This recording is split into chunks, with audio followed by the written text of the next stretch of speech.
A man cannot understand the art he is studying if he only looks for the end result without taking the time to delve deeply into the reasoning of the study.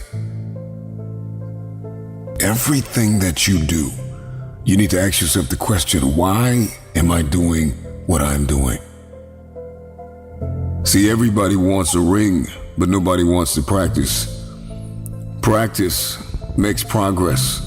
Practice brings us closer to the ring. Every time you get in that gym, every time you step on that field, every single moment that you study your craft and you become a master, you move from the mundane, from the average, to mastery. Mastery is an obsession.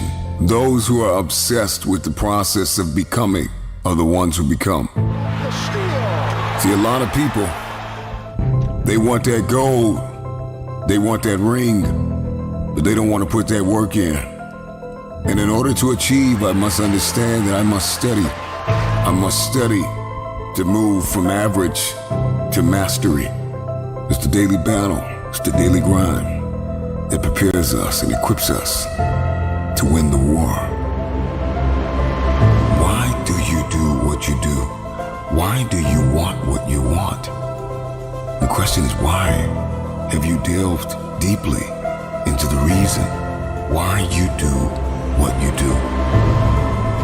I need you to take a moment and garner up all the belief that you have left in yourself and in the idea of what is possible to make this thing happen.